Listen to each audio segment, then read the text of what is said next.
Movie की शुरुआत होती है और हम बारात के एक काफिले को देखते हैं जो कि बड़ी ही धूमधाम से दुल्हन को अपने टाउन में ले जा रहे हैं। ये शादी फॉस्को नाम के एक आदमी ने एना नाम की एक सिंगल मदर से की है, क्योंकि दोनों ही लोगों के पिछले पार्टनर्स की डेथ हो चुकी है। एना की एक बेटी भी है जिसका नाम सैंटिना है। वो भी एना के साथ अपने नए घर जा रही है। आगे हम देखते हैं कि शादी की खुशी में फॉस्को ने अपने टाउन के लोगों के लिए एक शानदार लंच पार्टी रखी है। पार्टी में दूसरी औरतें एना को लेकर तरह तरह की बातें बना रही हैं कि उसकी एक बेटी होने के बावजूद वो कितनी खूबसूरत है और क्या बेड में भी वो उतनी ही अच्छी होगी, वगैरह वगैरह। दूसरी तरफ हम देखते हैं कि कुछ औरतें एना को लेकर जितना जलन महसूस कर रही होती हैं, वहीं कुछ मर्द अपने ऊपर अफसोस कर रहे थे कि उनके पास एना जैसी खूबसूरत बीवी क्यों नहीं है। ये सब देखकर फॉस्को काफी खुश था, क्योंकि सब लोग उसी पर ध्यान दे रहे थे। इसके बाद फैमिली फोटो के लिए फॉस्को अपने बेटे लिवियो को बुलाता है, जिसे देखकर समझ आ रहा था कि वह इस शादी से खुश नहीं है। फोटो लेने के बाद रात में जब फॉस्को एना के साथ सुहागरात मनाने की तैयारी कर रहा था, तभी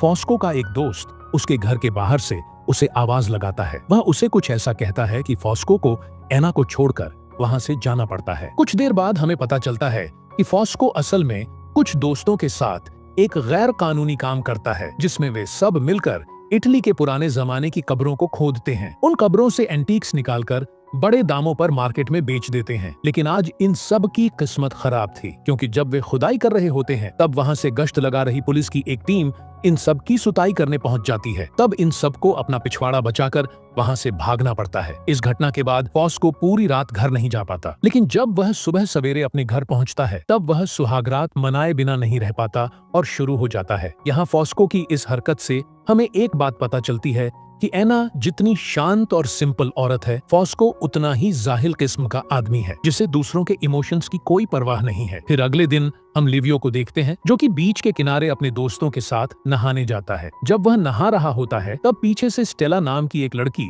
लिवियो की स्कूटी में एक लव लेटर फंसाकर चली जाती है। स्टेला लिवियो को बहुत पसंद करती है, मगर एक पागल लड़की होने के कारण लिवियो उससे कोई रिश्ता नहीं रखना चाहता, इसलिए वो लव लेटर को फाड़ कर फेंक देता है। आगे हम देखते हैं कि फॉस्को एना के साथ हनीमून मनाने के लिए पेरिस गया हुआ है। यहाँ टाउन में बस उन्हीं के चर्चे चल रहे हैं। शाम के दौरान जब सारे आदमी हंसी मजाक करने के लिए इकट्ठा होते हैं, तब वे सारे लोग यही बातें कर रहे होते हैं कि फॉस्को हनीमून पर रात से सुबह तक बस बिस्तर गर्म कर रहा होगा और शायद वह दोपहर में भी ओवर टाइम कर रहा होगा। कुछ दूर पर मौजूद लिवियो भी ये सब बातें सुन रहा होता है। उसे लगता है कि अब उसका परिवार टाउन में बस एक मजाक बनकर रह गया है। जिसके कुछ दिन बाद हम देखते हैं कि फॉस्को और एना हनीमून मनाकर लौट आते हैं और यहाँ फॉस्को नोटिस करता है कि उसकी बहन फर्नांडा और एना की बेटी सैंटिना उन्हें वेलकम करने के लिए मौजूद हैं, मगर उसका बेटा लिवियो उन दोनों के वेलकम के लिए नहीं आया। जिसके कुछ दिन बाद फॉस्को लिवियो को अपने पास बुलाता है और बॉक्सेस को ट्रक में लोड करने के लिए कहता है। काम पूरा होते ही वह तुरंत लिवियो को बॉक्सेस को दोबारा लोड करने के लिए कहता है। यह सुनकर लिवियो गुस्से में इसकी वजह पूछता है, तो फॉस्को कहता है कि तुम्हें बड़े बॉक्सेस को पहले रखना था। यह सुन के लिवियो कहता है कि तुम यह बात मुझे पहले भी बता सकते थे। फॉस्को कहता है कि मैं तुम्हें अब बता रहा हूँ और फटाफट काम पे लग जाओ। फॉस्को उनके सभी पड़ोसियों के सामने लिवियो की बेइज्जती करता है, जहां एना भी मौजूद थी, जिससे लिवियो को शर्मिंदगी महसूस होती है। जिसके बाद रात में जब एना और फॉस्को उनके रूम में थे, तो एना फॉस्को से कहती है कि तुम्हें लिवियो को इतना नहीं डांटना चाहिए, क्योंकि वह अब बड़ा हो चुका है और तुम्हारी बातों को वह दिल पर ले लेता है। फॉस्को कहता है कि ऐसा नहीं है, उसे मेरी डांट की आदत है और वह जल्दी ही सब भूल जाएगा। इसके बाद फॉस्को उसके साथ इंटीमेट होने लगता है, क्योंकि कल वह कुछ दिनों के लिए दूसरे शहर में उन बक्सों की डिलीवरी करने जाने वाला है, जहां अगली सुबह वह चला जाता है। और दूसरे सीन में हम देखते हैं कि लिवियो अपनी छोटी बहन को एक कहानी सुना रहा था और तभी एना वहां आ जाती है और सैंटिना को उसके कमरे में जाने को कहती है, लेकिन वह मना कर देती है और कहती है कि उसे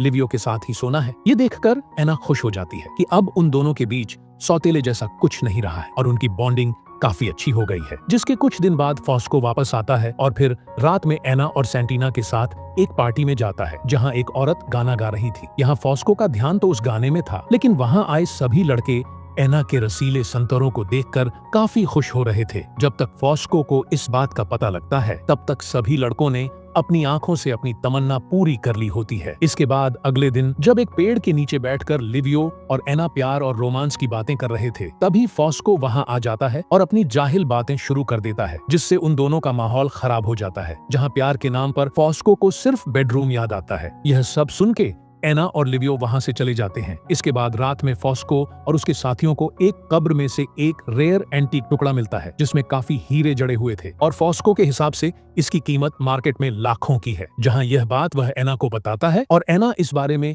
फॉस्को की बहन को बताती है और धीरे धीरे यह बात पूरे गांव को पता चल जाती है। जिसके बाद फॉस्को गुस्से में एना से पूछता है, इतनी खास बात लीक कैसे हुई? तब लिवियो एना को बचाते हुए फॉस्को से कहता है, इसमें बड़ी बात क्या है? टाउन के सभी लोगों को पहले से ही पता है कि आप कब्र खोदने वाला काम करते हो। और तब इस बात पर दोनों के बीच कहासुनी हो जाती है। लिवियो खाने के टेबल को छोड़कर वहां से चला जाता है। फिर यहाँ सीन कट होता है और रात में हम देखते हैं कि एना प्यार से फॉस्को के पास एक बियर की बोतल लेकर जाती है। उसे कहती है, इस बार लिवियो को अपने साथ डिलीवरी पर ले जाओ और एक बाप बनकर प्यार से उसे दुनियादारी सिखाओ। अब यहाँ फॉस्को एना की बात से एग्री तो करता है, मगर इस बार वह बेहद ही एंटीक चीज को स्मगल करने वाला है और इसमें पकड़े जाने का काफी खतरा है, इसलिए वह लिवियो को साथ ले जाने का खतरा मोल नहीं ले सकता। फिर अगली सुबह हम देखते हैं कि लिवियो अपने मस्तिखोर दोस्तों के साथ बीच पर नहा रहा होता है और स्टेला चुपके से उन्हें देख रही होती है, मगर तभी एक लड़के की नजर स्टेला पर पड़ जाती है और तभी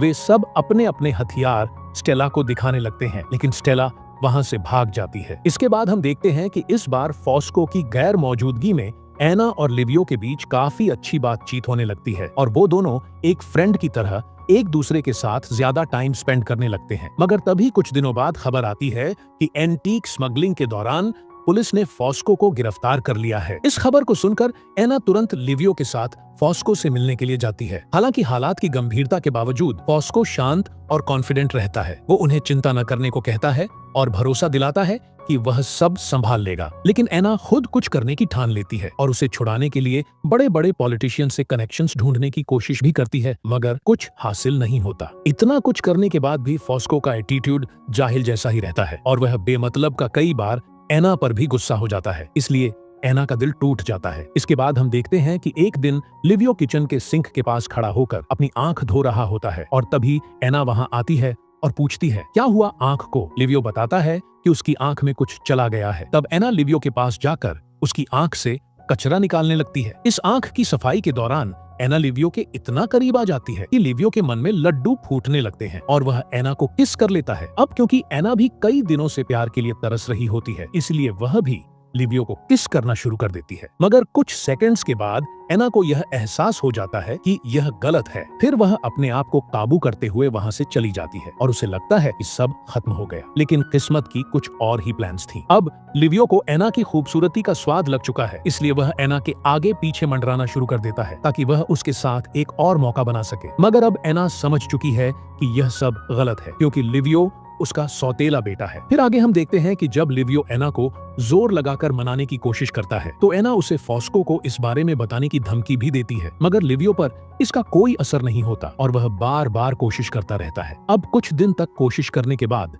लिवियो देखता है कि एना को पाने के उसके सारे दांव पेच फेल हो रहे हैं। तब एना लिवियो को इस बारे में समझाने की कोशिश करती है, मगर लिवियो नहीं सुनता और बेकार की बातें करने लगता है, जिससे एना को गुस्सा आता है और वो लिवियो को एक जोर का तमाचा जड़ देती है। गुस्से से भरा और अपमानित लिवियो वहां से भाग जाता है और अपने दोस्तों के साथ शराब और मौज मस्ती की रात बिताने लगता है। लेकिन तकदीर ने उनके लिए कुछ और ही तय कर रखा था। उस रात लिवियो शराब पीकर और साथ में कुछ चोट खाकर घर में आता है। एना उसे इस हाल में देखकर उसे संभालने की कोशिश करती है, मगर लिवियो उसे साइड में करके अपने कमरे में जाता है। अब लिवियो को गुस्से में इस तरह सुलगता हुआ देखकर एना उसके पास आती है और उसे शांत करने के लिए वह उसका साथ देते हुए अपनी सारी बंदिशों को तोड़ देती है और वह सब कुछ कर लेती है जो वह बहुत दिनों से करना चाहती थी। अब आगे हम देखते हैं कि एना और लिवियो डेली बेसिस पर अपना काम निपटाते रहते हैं और इस तरह वे कई दिन बिता देते हैं। लेकिन एक दिन जब वे किचन में एक दूसरे के साथ अपना डेली का यूजुअल रंगीन कार्यक्रम कर रहे होते हैं, तभी उन्हें अपने स्टोर रूम से एक आवाज सुनाई देती है। तब लिवियो रूम का दरवाजा खोलता है और देखता है कि उसमें स्टेला छुपी हुई है। उसे देखते ही लिवियो की फटकर हाथ में आ जाती है। फिर स्टेला के जाने के बाद लिवियो स्टोर रूम में जाता है और कीहोल से देखने पर पता चलता है कि सामने का हिस्सा बिल्कुल क्लियर दिख रहा है। यह सब जानने के बाद लिवियो को लगता है कि शायद स्टेला ने सब कुछ देख लिया है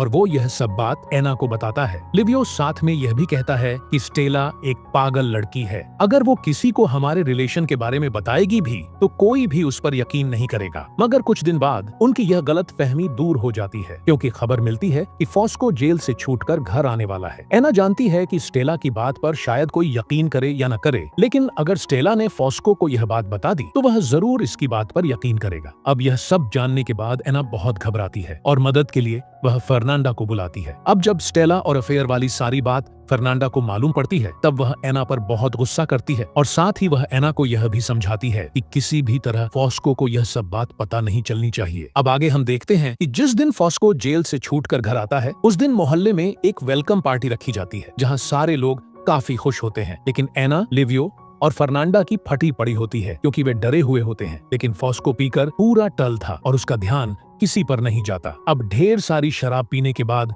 फॉस्को बीच के किनारे अपनी टंकी खाली करने जाता है, जहां स्टेला उसका इंतजार कर रही होती है और वह फॉस्को को सब कुछ बता देती है। फिर यहाँ सीन कट होता है और आगे हम देखते हैं कि फॉस्को, लिवियो और एना घर पर होते हैं और फॉस्को बहुत नॉर्मल होकर बात कर रहा होता है। फिर फॉस्को एना को ठंडा पानी लाने के लिए नीचे भेज देता है ताकि वह लिवियो से अकेले में बात कर सके। फॉस्को बताता है कि उसे सब कुछ मालूम पड़ चुका है, मगर वो इस छोटी सी जिंदगी को अपने बेटे को कोसते हुए बिताना नहीं चाहता। इसीलिए वह फॉरगेट और फॉरगिव वाली रूल को अपनाकर चलता है और आगे भी चलता रहेगा। इस बात से लिवियो समझ जाता है कि उसे एना और अपने रिश्ते को ताला लगाकर दरिया में फेंकना होगा और ऐसा प्रिटेंड करना होगा कि यह सब कभी हुआ ही नहीं था। इससे परिवार की इमेज और परिवार दोनों बचेंगे। अब ऐसे ही कुछ साल बीत जाते हैं और आगे हम देखते हैं कि लिवियो की शादी एंटोनेला नाम की एक खूबसूरत लड़की से हो रही है। मगर यहाँ लिवियो, फॉस्को और एना की नजर एक दूसरे से बार बार टकरा रही है, जिससे यह पता चलता है कि यह परिवार